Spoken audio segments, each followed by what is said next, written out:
हमारे यही प्रशासन को हमने रो कर कह रहा था साहब, जब वो एनसीआर था वो सुपुर्द कर गया क्या, जब मैं मुजलिम गोविंद राजभर ठीक गिरफ्तार हो गया, मतलब वो छूट कैसे गया? परिवार के सारे लोगों के मन में मतभेद है, उसको आप सेट आउट कर दीजिए। दूसरी चीज जो एनसीआर मैं महोदय कार्रवाई बनाने के लिए पैसा मांगा गया, जब भाई साहब बुलबो जब उसने कृत किया वो चला गया, उसकी भी आपकी बड़प्पन है कि आपने उसको गिरफ्तार किया, वो उसने सुपुर्द किया, मैं नहीं जानता। बट जब वो गया आपके पास, वो रहा आपके पास, चार्जशीट आपके साथ में थी, आपने राजस्व की सारी धाराएं लगाई, जिसने भी जो एनसीआर होगा वो लगाया। आईपीसी की कोई धारा नहीं होती, आप भी जानते होंगे सर। अभी बीएनएस लगी हुई है, जब मैं कृत्य करके जा रहा हूँ आपको सुपुर्द कर रहा हूँ कि मैं ही हूँ, बीएनएस आपने लगा दिया, मुस्लिम छूट गया।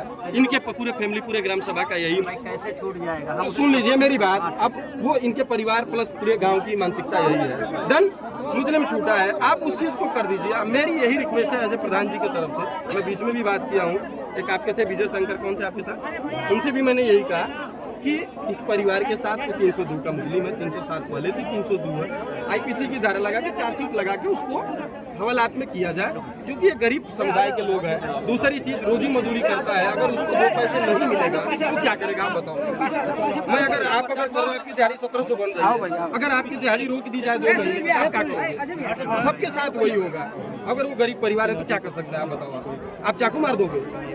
उसके बाद आके आप घूमो, अगर वो छूट गया, अगर संजय इन लोगों को जो पीड़ित लोग हैं उनको अपनी बात कहने दीजिए।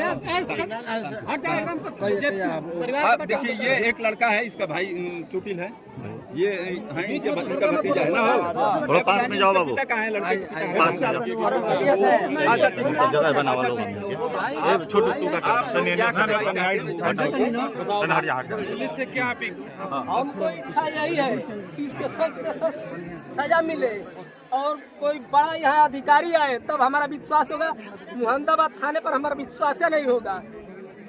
कोई हमारे ऊपर विश्वास नहीं, मुझे 1 महीना आया हुआ है, हमारे ऊपर विश्वास ही नहीं है। अरे ऐसी घटना घटी है सर, इसलिए लोग कह रहे हैं। बात सुनिए, हमसे इसके पहले आप मिले हैं तो हम थे ही नहीं, मिलेंगे कहाँ से? तो ऐसा क्यों कह रहे हैं? मतलब विश्वास नहीं भाई साहब, हमसे मिले ही नहीं आप। मैं इंस्पेक्टर मुहम्मदाबाद, उसको गिरफ्तार करके हैं, हम 302 की धारा लगा रहे हैं, जो 302 में फांसी की सजा होती है आजीवन कारावास। तो आपके ऊपर आप कैसे कार्य करेंगे? जितना हमें लिखना है मैं उतना लिखूंगा, और हमसे जो करना चाहिए हम वो करेंगे। और आप क्या कर सकते हैं? हम पुलिस वाले यही कर सकते हैं, आपको समझा सकते हैं, समझा सकते हैं, यही कर सकते हैं। और क्या करें बताइए? जो और मांग बताइए, हम भाई हमारा काम है 302 मुकदमा लिखना, उसको जेल भेजना, उसके ट्रायल को पैरवी करना, उसको फांसी की सजा दिलाना, ये तो हमारे हाथ में है। सर यहीं पे चार्जशीट लिख दीजिए। यहाँ पे कैसे नहीं होता है? फिर वही हीला हवाली है। अरे भाई क्यों हीला हवाली होगा? एक बार हो चुका है, ये इस तरह से हो चुका है। पैसे की क्या बात है ये प्रधान जी? प्रधान जी पैसे की क्या बात है? ये बारकोड वाली जो है वहाँ पैसे की मांग हो रही थी। व्हाट्सएप पे स्क्रीनशॉट है, क्या है? जान चाहिए न तो लड़का लिया के दे। बिल्कुल जान के बदले जान मिलेगा, उसको फांसी की सजा होगी। जितना हमें लिखना चाहिए उससे ज्यादा हमने अभी तक लिख रखा है। और हमारे हिरासत में जाके देख लीजिए, अगर किसी को विश्वास न हो, औलाद में बैठा हथकड़ी लगा हुआ वो जो है, कल उसको जेल भेजूंगा। आप चलिए हमारे साथ रिमांड लूंगा, उसको फांसी की सजा का मतलब एक आदमी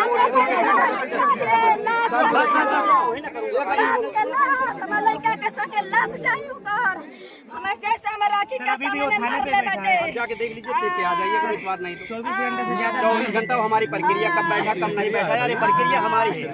हम क्या करते हैं ना भाई, हम कह रहे हैं कि उसको मारा, चोट लगा है आपको, आप 3 दिन बाद 2 दिन बाद आपकी मृत्यु होती है। हम चोट लगा उसमें नहीं जेल भेज सकते, आपकी मृत्यु हुई, मृत्यु वाले जेल भेजेंगे। घटना किया है, वो चाकू मारा है तो 302 हो गया, तो 302 में उसको जेल भेजूंगा ना। अभी तो उसको भेज देते, पहले तो जमानत करा लेता। हमारे हिरासत में जाके देख लीजिए, आप झूठ नहीं बोल रहा हूँ, तो झूठ बोलने से जब मैं तो इनके साथ में हूँ, ये है उसके साथ में। तो अगर नाम फांसी लगी तो हम भाई हमारा काम करें, मतलब जितने एक बात और सुन लीजिए, पहले बात सुन लीजिए। हमारे पास इसमें से जितने लोग हैं, मुझे 1 महीना आपके थाने में आए होगा, कोई व्यक्ति आया हो, अगर उसको मेरे स्तर से अगर न्याय न मिला हो, मैं उसे कुछ दुर्व्यवहार किया हूँ या कुछ कहा हूँ तो हमें बता सकता है, किसी के साथ मैं तो यहाँ का रहने वाला भी नहीं, मैं तो जानता भी नहीं। हमारे पास चाकू लगाया, तुरंत हमने मेडिकल के लिए भेजा, उसका हमने मुकदमा लिखा। यार काफी देख लीजिए, 1 मुकदमा दर्ज है, मेडिकल के लिए भेजा गया। खुदा ना खासा भगवान की जो मर्जी है उसे हम नहीं रोक सकते हैं, जान लीजिए। सर उसकी मृत्यु हो गई। सर परिवार एक आरोप लगा रहा है सर कि कोई थाने के नाम पे 3000 रुपए की मांग कर रहा है। 3000 रुपए किस बात का मांग करेगा भाई? सर इस तरह का आरोप लगा रहा है। एक मतलब सुनिए, हमें ये बताए थे आज लोगों ने, ये ऑनलाइन मामला है, जो FIR दर्ज होते हैं ऑनलाइन जो नंबर है वो चला जाता है, उस पे लोग फराड लोग जो बैठे हुए हैं क्या दांतेवाड़े और बिहार में, वो लोग उसी से स्कैनर भेज के पैसे मंगा रहे हैं। इसको हम लोग प्रचार प्रसार करके इसको वीडियोग्राफी सब चीज पेपर में भी दिए, किसी को कोई पैसा नहीं देगा अनावश्यक जी। उसका नंबर मेरे पास आ गया, स्कैनर आ गया, फर्जी तरीके से होता है, कोई नहीं कहीं हम लोग गए थे, वो नंबर हमारे थाने का कहीं भी नंबर नहीं, वो दांतेवाड़े और क्या नाम छत्तीसगढ़ के नक्सली का नंबर है, वो जो हम लोग चेक कर लिए उसको। यार हम लोग क्यों पैसा मांगेंगे? पीड़ित पक्ष है, उसको क्यों पैसा क्यों मांगे बताइए ना। साइबर क्राइम साइबर अपराधी थे वो सब हमने देख लिया, उसको हम देख लिया। साइबर का मामला बा, वो फ्रॉड। भाई कोई लीडर देखिए, जो आप मांग करें मैं आपके साथ हूँ, मैं इंस्पेक्टर आज जो भी आपको करना हो मैं आपके साथ हूँ। हमने अगर कोई गलती किया तो हमसे आप सजा ले सकते हैं, सजा कर सकते हैं, और जो हमें करना चाहिए मैं करूँगा। अगर उसकी हत्या हुई तो उसको फांसी होगी, इसमें कोई दो राय नहीं। और अगर किसी से मैं दुर्व्यवहार किया हूँ, अगर किसी में डांट के बगैर हमें बताओ ना, हमें कोई आदमी मैं अगर किसी मदद ना किया हूँ, एक आदमी बोलिए, जो मेन आदमी वो बोलिए प्लीज, जो मेन आदमी बोलिए, एक दो लोग बोलिए, एक दो लोग जो मेन है बोलिए, हमें कोई दिक्कत नहीं। सर जी मृतक के परिवार का कहना है कि